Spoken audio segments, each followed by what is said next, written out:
Bueno, en este video vamos a hablar entonces del comunismo.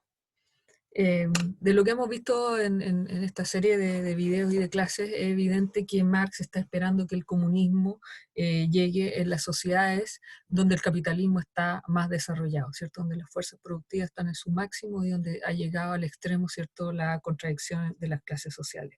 Entonces, él predecía que el comunismo iba a llegar, por supuesto, primero a Inglaterra, la cuna de la revolución industrial, y luego a países desarrollados, por ejemplo, Alemania.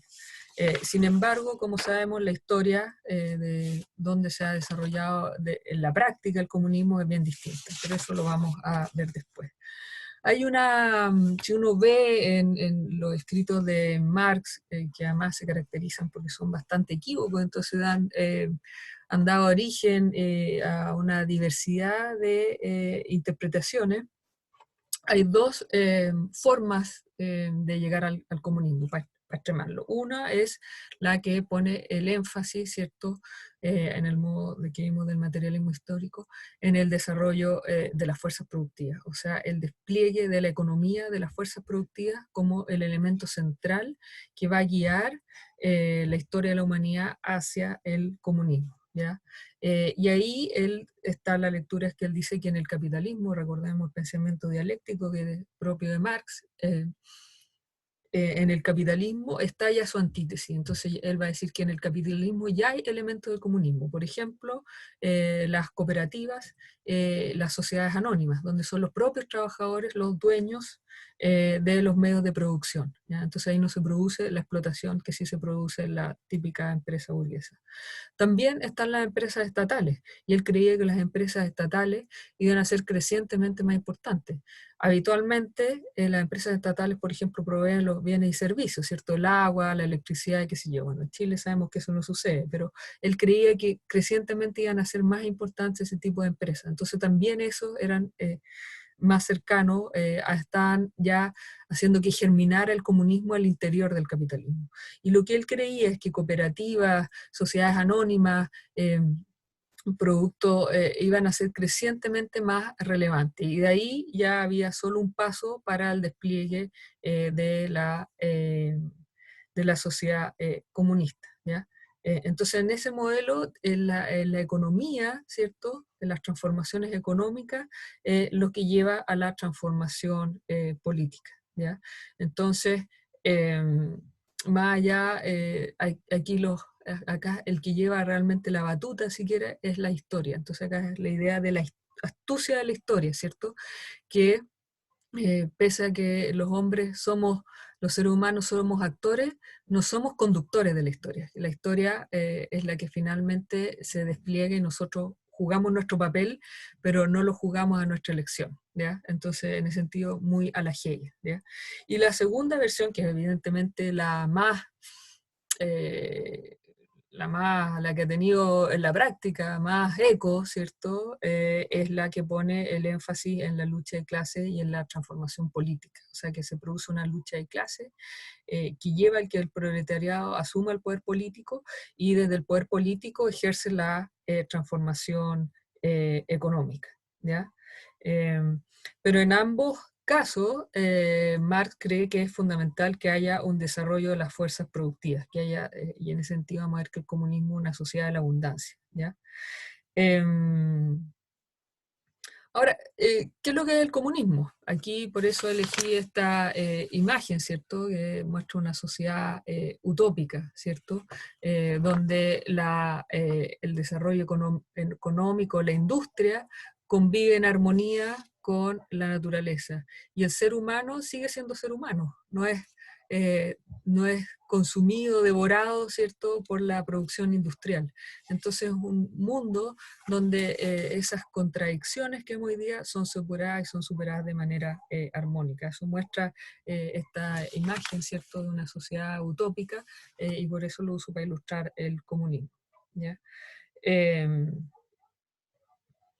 Ahora, ¿qué nos va a decir Marx entonces del comunismo?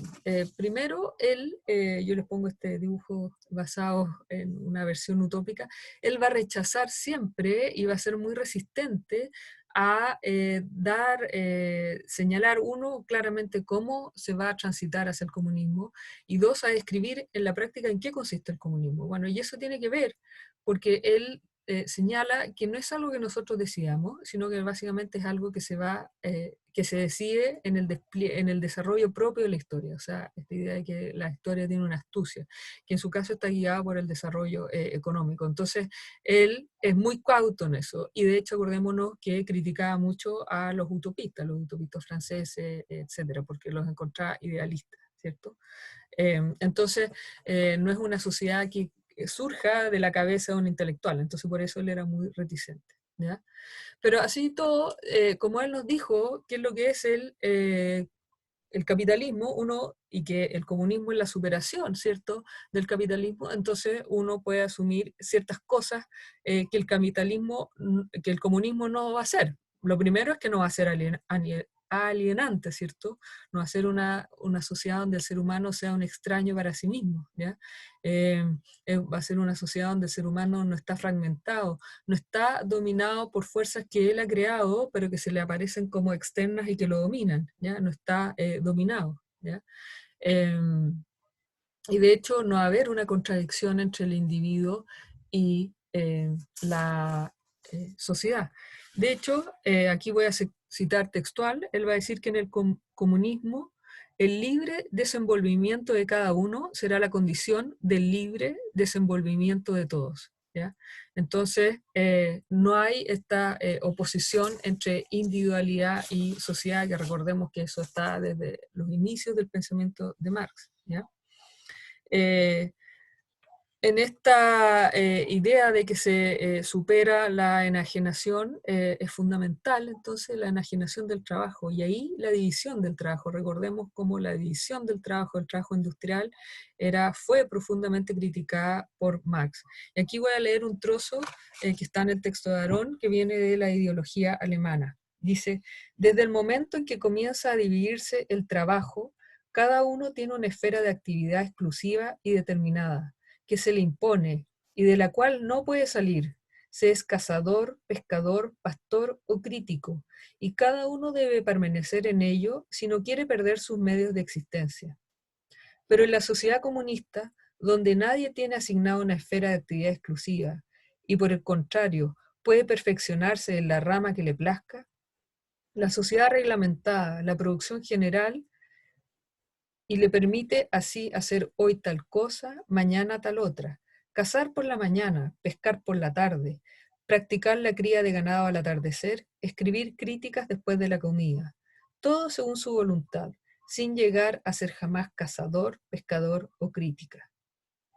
Así quedan abolidas esta fragmentación de la actividad social, esta consolidación de nuestro propio producto en un poder objetivo que nos domina, escapando a nuestro control, contradiciendo nuestras esperanzas, reduciendo a nada nuestros cálculos. ¿Ya? Esto es una nota al pie de página que está en el texto de Aron, ¿ya? Pero ahí, evidentemente, la sociedad comunista se superaría la división del trabajo, ¿ya?